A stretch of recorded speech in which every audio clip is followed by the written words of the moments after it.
Now, as Tottenham look ahead to the summer transfer window, all eyes will be on James Maddison and his growing importance at Spurs. The midfielder has quickly become one of the club's key players since his move, contributing with goals, assists, and undeniable creative spark. I spoke to James Trembath about Maddison's impact at Tottenham. With the summer window approaching, his role will be crucial in shaping Spurs' future plans.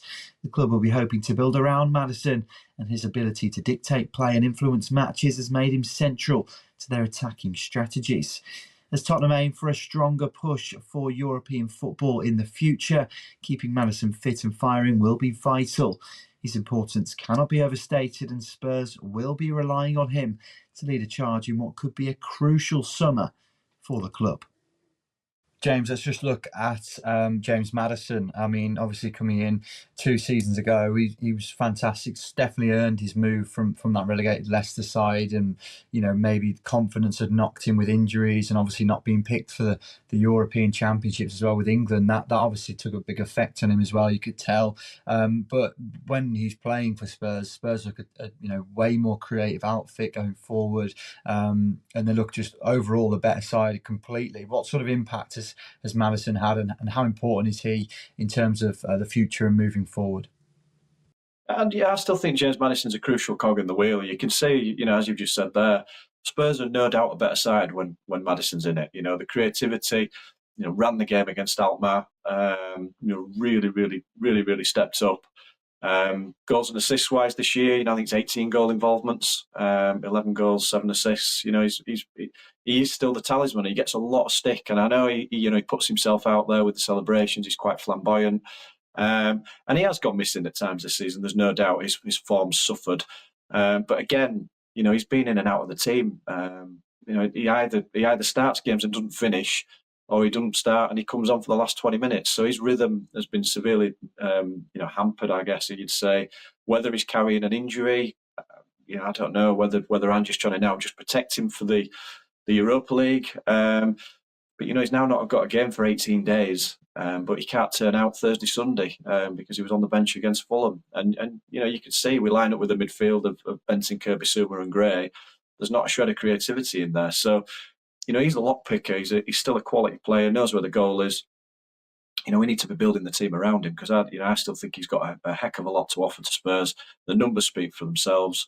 And when Ange had that really strong run at the start of last season, he was absolutely pivotal. The injury to him really, really knocked us. Has he quite been the same player since? Possibly not, but he's certainly shown flashes, and certainly at the moment he's getting no chance to build any rhythm, which again you'd put down to the manager. Not sure, is there something behind the scenes there? There was this, publicly show lots of love and lots of mutual respect, but it just feels odd, and I just can't understand why he never gets through 90 minutes.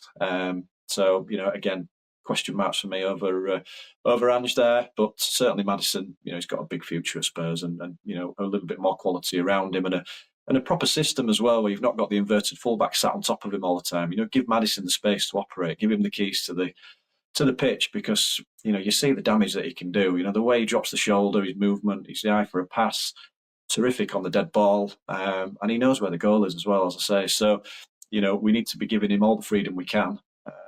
Building the team around him. There's the nucleus there of a really, really strong side. It just needs augmenting, with those key positions I've just outlined, and some more leadership in that mix. And speaking of leaders, is Heung-min Son going to still be at Spurs next season?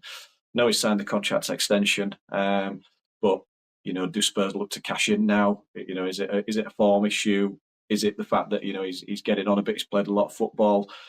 Still a quality player, and he's shown flashes this season. But is the time right for Son to move on? Should he get a big money offer from the likes of the MLS or Saudi Arabia? Who knows? But as I say, the squad's not a million miles away, and I still strongly believe that. But the system, the setup's just not working, and we definitely need some players to help us there in terms of that augmentation, in terms of leadership and senior pros.